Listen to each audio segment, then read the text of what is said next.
અરે ઓછું નાક પણ અસલી નાક. MDH કાશ્મીરી લાલ મરચાની પાવડર. આજે રક્ષાબંધનનો પવિત્ર તહેવાર છે, ત્યારે સુરતવાસીઓનો એક અલગ જ મિજાજ સામે આવી રહ્યો છે. આપણે ત્યાં કહેવત છે કે સુરતનું જમણ અને કાશીનું મરણ. સુરત તેની વૈવિધ્યસભર વાનગીઓ માટે પ્રસિદ્ધ છે, તો સુરતી લાલાએ ખાવાના શોખીન છે. અને વાત જ્યારે હોય તહેવારની, ત્યારે ભલા સુરતીઓ ક્યાંથી પાછા પડે. આજે રક્ષાબંધનનો પવિત્ર તહેવાર છે, ત્યારે વહેલી સવારથી જ સુરતની મીઠાઈ અને નાસ્તાની દુકાનોમાં ભારે ભીડ જોવા મળી રહી છે. વિવિધ દુકાનોની બહાર લોકોની લાંબી કતારો જામી છે. ભાઈ બહેનના મીઠાશના પર્વ એવા રક્ષાબંધનમાં મોટી સંખ્યામાં લોકો મીઠાઈની ખરીદી કરતા નજરે પડ્યા છે. રક્ષાબંધનના દિવસે માત્ર સુરત શહેરમાં જ કરોડોની કિંમતની મીઠાઈ અને ફરસાણ આરોગાતું હોય છે.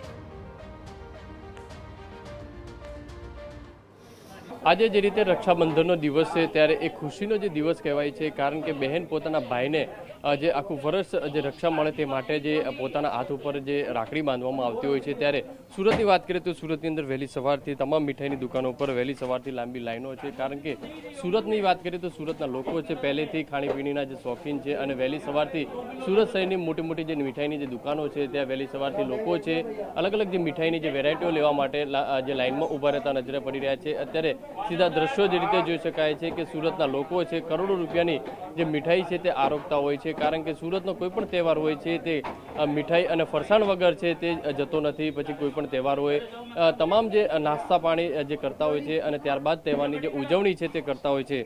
સીધા દ્રશ્યો અહીંયા જોઈ શકાય છે કે વહેલી સવારથી લોકો છે અહીંયા લાંબી લાઈન કરીને ઊભા છે. જે રીતે જોઈ શકાય દ્રશ્યોની અંદર બેન, આજે રક્ષાબંધનનો તહેવાર છે, કેટલી ખુશી? બહુ જ ખુશી થાય છે.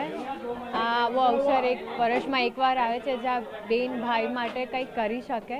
આખું વર્ષ તો ભાઈ રક્ષા કરતા જ હોય છે, પણ આ એક સ્પેશિયલ ડે હોય છે ભાઈ માટે.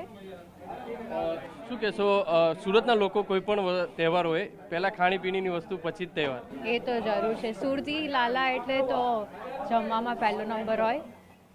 જે રીતે દ્રશ્યોની અંદર જોઈ શકાય છે કે સુરતના લોકો છે કોઈ પણ તહેવાર છે પહેલાં ખાણીપીણો. શું કહેશો, સુરતના લોકોની એક અદા રહી છે કોઈ પણ તહેવાર પહેલાં નાસ્તો ને પછી જ તહેવારની ઉજવણી? હા, એ નાસ્તો તો જોઈએ. ભરેલા પેટે બધું થાય, ખાલી પેટે સમજ નહીં પડે સુરતીઓને. એટલે સવારે પહેલે નાસ્તો બરાબર કરવાનો, પછી બધા તહેવારોની ખૂબ એન્જોયમેન્ટ કરવાની હોય છે. આજે કરોડો રૂપિયાની મીઠાઈ છે તે સુરતી લોકો આરગતા હોય છે, કેટલી ખુશી, કેટલો માહોલ? ખુશી તો હવે જોવાય નહીં, બહેનોના ભાઈઓના પ્યારની વચ્ચે. હવે 11 વાગ્યાથી અમારે ત્યાં મુહૂર્ત છે, તો અમે બધા 11 વાગ્યાથી જવાના છીએ, એ માટે આ લાઈનમાં ઊભા છીએ. બસ હવે ધીરે ધીરે નંબર લાગે, ઘરે જઈએ અને પછી આગળ ખુશીઓમાં સાથ લઈએ, બીજું તો શું. દ્રશ્યોની અંદર જોઈ શકાય છે કે લોકો વહેલી સવારથી ફરસાણની દુકાન, મીઠાઈની દુકાનો ઉપર લાંબી લાઈન લગાવીને ઊભા છે, કારણ કે જે સુરતના લોકોનો જે એક અદા રહેતી હોય છે કે કોઈ પણ તહેવાર હોય છે તે ખાણીપીણી વગર જે ઉજવતા નથી. ત્યારે વહેલી સવારથી તમામ મીઠાઈની દુકાનો ઉપર લાંબી લાઈનો છે તે નજરે પડી રહી છે. કેમેરામેન સંજય ચંડેલ સાથે બલદેવ સુતાર, TV9 સુરત. MDH ચણા મસાલા. હવે છોલા હોય કે ચોળા, સફેદ ચણા હોય કે કાળા ચણા, બધું મજેદાર બનશે. MDH